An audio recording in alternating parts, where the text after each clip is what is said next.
أعوذ بالله من الشيطان الرجيم. بسم الله الرحمن الرحيم. الحمد لله. اللهم صل على رسولك سيدنا محمد وعلى آل سيدنا ومولانا محمد. ഹബീബിന്റെ ജീവിതം, അതുപോലെ മുത്തുനബിയുടെ മുമ്പുള്ള അമ്പിയാക്കളുടെ ജീവിതം, അതൊക്കെ ലോകത്തിന് വലിയ മാതൃകയാണ്. വലിയ വലിയ പ്രതിസന്ധികളും പ്രയാസങ്ങളും വന്നപ്പോൾ ഇലാഹായ അള്ളാഹുവിന്റെ പ്രീതി കാംക്ഷിച്ചുകൊണ്ട്, പ്രതിഫലം കാംക്ഷിച്ചുകൊണ്ട് അവരതെല്ലാം ക്ഷമിച്ച ജീവിത ചരിത്രമാണ് ലോകത്ത് പറയാനുള്ളത്.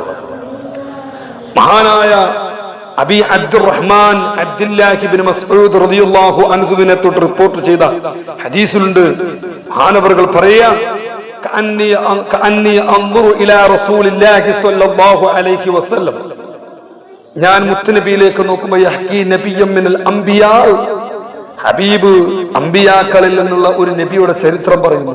സ്വല്ലല്ലാഹു വസലാമുഹു അലൈഹി. എന്താ പറയുന്നത്? ദറബഹു ഖൗമുഹു, ആ നബിയുടെ ജനത അദ്ദേഹത്തെ അടിച്ചു. ഫഅദബു, അവിടുത്തെ രക്തം ഒലിക്കാൻ തുടങ്ങി, ആ നബിയുടെ രക്തം. വഹുവാ നബി യംസഫുദ്ദമ അൻ വജ്ഹിഹി, തന്റെ മുഖത്തിൽ നിന്ന് പൊടിഞ്ഞ രക്തം തന്റെ കൈകളെ കൊണ്ട് അദ്ദേഹം തുടച്ചു മാറ്റുന്നു. യഖൂലു, എന്നിട്ട് ആ നബി ദുആ ചെയ്യുന്നു, അല്ലാഹുമ്മഗ്ഫിർ ലിഖൗമി, അല്ലാഹുവേ ഈ ജനത പാവമാണ്, ഇവർക്ക് നീ പുറത്തു കൊടുക്കണേ.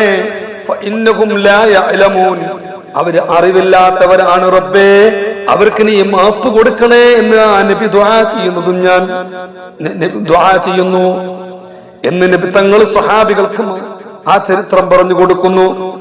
മഹാനായ അബൂ സഈദ് വഅബീ ഹുറൈറ റളിയല്ലാഹു അൻഹുവിനെ തൊട്ട് അല്ലാഹുവിന്റെ റസൂൽ പറയുന്നു, മാ യുസീബുൽ മുസ്ലിമു മിൻ നസബിൻ, ഒരു മുസ്ലിമായ മനുഷ്യനിക്ക് എത്തിയ ഒരു പ്രയാസം, വലാ വസബിൻ, അല്ലാഹുവിന്റെ റസൂൽ ഇങ്ങനെ പറയുകയാണ്, വലാ ഹമ്മിൻ വലാ ഹസനിൻ, ഒരു ദുഃഖമോ ഒരു മുഷിപ്പോ ഒരു പ്രയാസമോ ഒരു മുസ്ലിമായ മനുഷ്യനെത്തിയിട്ടില്ല.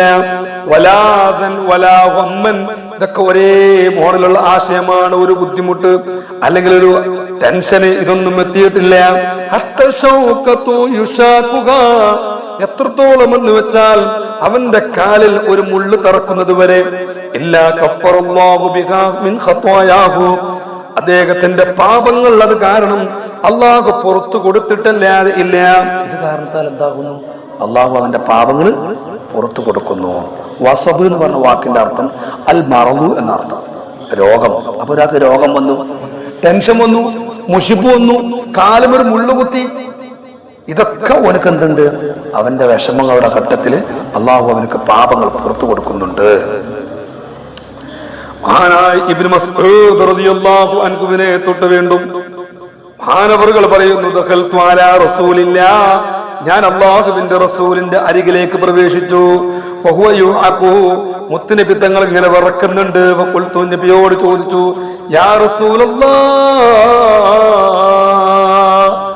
നബിയേ നിങ്ങൾക്ക് പ്രയാസമുണ്ടല്ലേ? ഇന്നക തുഅഖു വഹകൻ ശദീദാ, അങ്ങേക്ക് ബുദ്ധിമുട്ടുണ്ടല്ലേ, അങ്ങേക്ക് പനിയുണ്ടല്ലേ, വിറക്കുന്നില്ലേ? അപ്പോൾ പറഞ്ഞു, അജല്ലത് ഇന്നി ഉഅഖു കമാ യുഅഖു റജുലാനി മിൻകും, നിങ്ങളിൽ നിന്നുള്ള രണ്ടു പേർക്കുള്ള രോഗം എനിക്കുണ്ട്. നിങ്ങളിൽ നിന്ന് രണ്ടാളുകൾക്കുള്ള അസുഖം എനിക്കുണ്ട്. അള്ളാന്റെ റസൂലിന് രണ്ടാൾ രോഗം ഒരേ സമയത്ത് ലഭിക്കുന്നുണ്ട്. കൊടുത്ത് ഞാൻ ചോദിച്ചു, ദാലിക അന്നലക അജ്റൈനി, റസൂലേ അങ്ങേക്ക് അതുകൊണ്ട് രണ്ട് കൂലി കിട്ടൂലേ എന്ന് ചോദിച്ചു. കാല, റസൂൽ പറഞ്ഞു, അജൽ ദാലിക, അതെ, കദാലിക, അപ്രകാരം തന്നെ. മാമിൻ മുസ്ലിമി യുസീബുഹു അദൻ, ഒരു മുസ്ലിമായ മനുഷ്യനെത്തിയ ബുദ്ധിമുട്ട്, ഷൗക്കത്തുൻ ഫമാ ഫൗഖഹ, ഒരു മുള്ളോ അതിനേക്കാളും താന്നതോ. മുള്ള് എന്ന് പറഞ്ഞാൽ അതിനേക്കാളും താന്നതാ ഉദ്ദേശം. അതിനേക്കാളും വലുതിനെന്തായാലും കൂലിട്ടും. ചെറിയൊരു മുള്ളോ അല്ല അതിനേക്കാൾ ചെറിയൊരു വിഷമോ ഒരാൾക്കെത്തിയാൽ ഇല്ലാ കഫറല്ലാഹു ബിഹാ സയ്യാത്തി, അതുകൊണ്ട് അവന്റെ പാപങ്ങൾ അള്ളാഹു പുറത്തിട്ടല്ലാതെ ഇല്ല, അതൊക്കെ പുറത്തു കൊടുക്കും. വഹത്തത് അൻഹു ദുനൂബുഹു, അവന്റെ ദോഷങ്ങളൊക്കെ അത് കൊഴിഞ്ഞു പോകും. കമാ തഹത്തു ശജറതു വറഖഹ, ഒരു മരം അതിന്റെ ഇലകളെ പൊഴിച്ചു കളയുന്നത് പോലെ അവന്റെ പാപങ്ങളൊക്കെ പൊഴിഞ്ഞു പോകുമെന്ന് പറയുന്നു. അൽ വഅഖ് എന്ന് പറഞ്ഞാൽ അൽ ഹുമാ, മുഹത്തുൻ ഹുമാ, തലവേദന, പനി എന്നൊക്കെ പറയാം കേട്ടോ. അതാണ് അത് കാരണത്താൽ അള്ളാന്റെ റസൂൽ ഇങ്ങനെ ശാരീരികമായിട്ട് പ്രയാസങ്ങൾ വരുന്നത് അബൂ ഹുറൈറ തങ്ങളെ തൊട്ട് റിപ്പോർട്ട് ചെയ്യുന്നു, കാല അല്ലാഹുവിന്റെ റസൂൽ പറയുന്നു, മയ്യുരിദില്ലാഹു ബിഹി ഖൈറൻ യുസീബു മിൻഹു, അല്ലാഹു ഒരാളെ കൊണ്ട് ഖൈർ ഉദ്ദേശിച്ചാൽ അവനിൽ നിന്ന് ബുദ്ധിമുട്ടുകൾ ഓരോന്നും ഓരോ യുസീബ് എന്ന് പറഞ്ഞാല് അവനക്ക് എന്തെങ്കിലും പ്രയാസങ്ങൾ ഇങ്ങനെ വരും, ഓനെ കൊണ്ടൊരു ഓനിൽ നിന്ന് പല പരീക്ഷണങ്ങളൊക്കെ പുറത്തു വരും. അപ്പൊ പരീക്ഷണങ്ങൾ വരുന്ന ആളുകൾ ടെൻഷൻ അടിക്കണ്ട, അവനെ കൊണ്ട് റബ്ബ് ഖൈർ ഉദ്ദേശിച്ചിട്ടുണ്ടാവും മനസ്സിലാക്കിയാൽ മതി. അനസ് റളിയല്ലാഹു അൻഹു റിപ്പോർട്ട് ചെയ്യുന്ന ഹദീസിലുണ്ട്, മുസ്തഫ നബി തങ്ങൾ പറയാണ്, ലാ യതമന്ന അഹദുകുമുൽ മൗത്ത്, നിങ്ങളിൽ നിന്ന് ഒരാളും മരണത്തിനെ കൊതിക്കരുത്.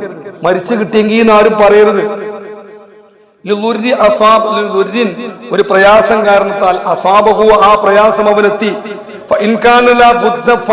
അങ്ങനെ ചെയ്യല്ലാതെ നിർവാഹമല്ലെങ്കിൽ അവൻ പറയണം, അല്ലാഹുമ്മ അഹ്യിനി മാ കാനത്തിൽ ഹയാതു ഖൈറൻ ലീ, എന്റെ ജീവിതമാണ് ഖൈറെങ്കിൽ എന്നെ നല്ലോണം റാഹത്തായിട്ട് ജീവിപ്പിക്കുക.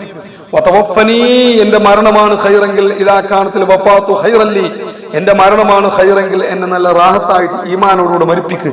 ഇങ്ങനെയാണ് ഇത് വരക്കേണ്ടത്. അല്ലാതെ എന്നെ മരിപ്പിച്ചു കൊണ്ട് റബ്ബേ നിനക്ക് അസുഖാണ്, ഇനി ഒട്ടും കൂടെ ജീവിക്കണ്ട എന്ന് പറഞ്ഞിട്ട് ചിന്തിക്കാൻ പാടില്ല. ആത്മഹത്യയെ കുറിച്ച് ചിന്തിക്കാൻ പാടില്ല. ആ പ്രവണതയിലേക്ക് പ്രോത്സാഹനം കൊടുക്കാൻ പാടില്ല.